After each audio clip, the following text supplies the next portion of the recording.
Ratusan peserta dengan hikmat mengikuti rangkaian retret Kadin 2025 di Akademi Militer Magelang, Jawa Tengah. Pada sesi ini, Menko Infrastruktur dan Pembangunan Kewilayahan Agus Harimurti Yudhoyono memaparkan peluang pembangunan infrastruktur dan kewilayahan untuk 5 hingga 10 tahun mendatang.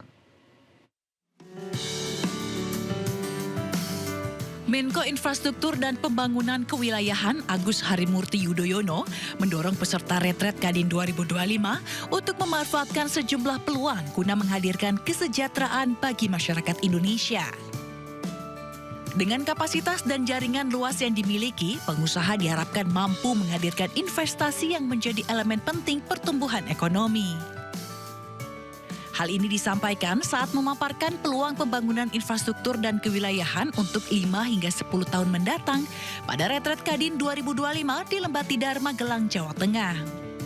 Ada skema kerjasama yang bisa dibangun, dikawal.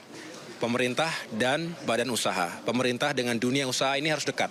Karena dengan itu kita bisa membuka lapangan pekerjaan. Dan mewujudkan pembangunan fisik yang sekali lagi pada akhirnya untuk manusia.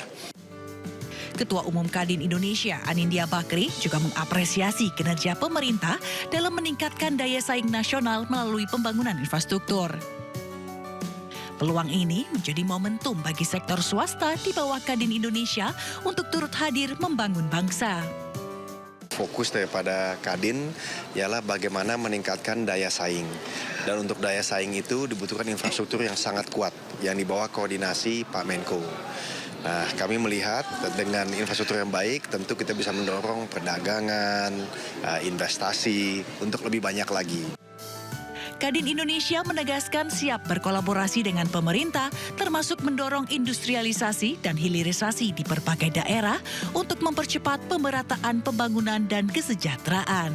Dari Jakarta, Jessica Winoto, Novan Dwi Kusuma, iNews melaporkan. Pemerintah Kabupaten Musi Banyuasin fasilitasi mediasi keluarga pasien dan dokter pasca viralnya kasus dokter dirundung keluarga pasien. Informasinya kami hadirkan usai jeda berikut ini.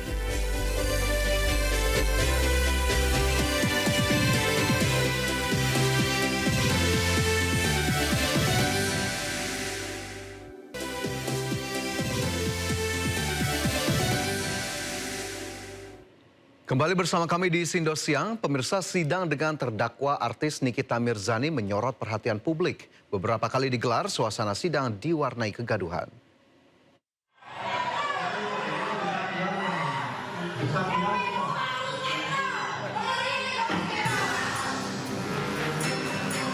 Sidang artis Nikita Mirzani di Pengadilan Negeri Jakarta beberapa kali diwarnai kegaduhan. Perempuan yang akrab disapa Nick Mir ini menjadi terdakwa dalam kasus pemerasan dan pencucian uang. Ia memprotes jaksa penuntut umum karena terus memotong keterangan saksi bernama Samira atau yang dikenal sebagai dokter detektif atau doktif. Bahkan Nikita juga menyebut jaksa penuntut umum tidak netral.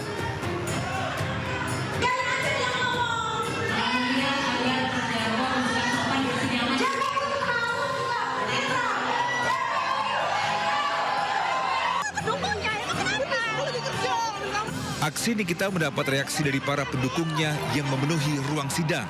Para pendukung Nikita ikut memprotes sikap JPU dan terus menyoraki jaksa penuntut umum hingga situasi ruang sidang menjadi tidak terkendali.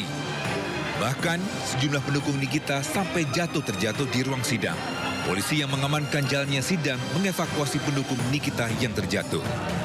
Karena kericuhan tidak kunjung berakhir, sidang yang berlangsung di Pengadilan Negeri Jakarta Selatan ini akhirnya diskor sementara oleh majelis hakim. Nikita Mirzani menjalani sidang dengan agenda keterangan saksi dari jaksa penuntut umum, salah satunya dokter detektif alias doktif. Seorang oknum polisi diduga melecehkan tahanan wanita di sel kantor polisi. Ironisnya pelaku tidak hanya sekali melakukan aksi asusilanya, melainkan 3 kali saat ia bertugas sebagai penjaga rutan.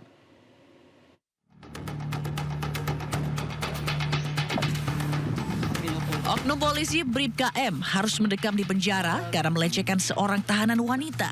Ia ditahan Propam Polres Luwu setelah dilaporkan korban yang sedang berurusan dengan polisi karena kasus narkoba. Ironisnya, pelaku ternyata tidak hanya sekali melakukan aksi asusilanya, melainkan 3 kali saat ia bertugas sebagai penjaga rutan. Hingga kini, tim penyidik Propam Polres Luwu masih terus mendalami kasus ini termasuk memeriksa saksi. Jika terbukti, pelaku terancam dipecat. Tapi pada saat dia melewati tempat tidur korban, disitulah terjadi pelecehan terhadap korban. Untuk pemaksaan, memang ada unsur pemaksaan sedikit karena memang sudah ada sebelum kejadian ini sebetulnya sudah 2 kali terjadi. Sebelumnya, kasus kekerasan tahanan juga terjadi di Polsek Bua. Korbannya alami patah tulang kering hingga menjalani operasi. Sejumlah pihak meminta agar Kapolda Sulsel mengevaluasi menyeluruh seluruh personil di Polres Luwu agar kasus kekerasan di lingkungan kepolisian tidak terulang.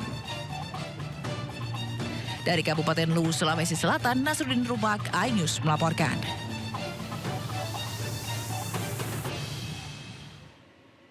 Seorang oknum Brimob Polda Gorontalo tiba-tiba kabur dan menghilang di hari pernikahannya. Bribda Farhan kini diburu dan terancam mendapat sanksi disiplin.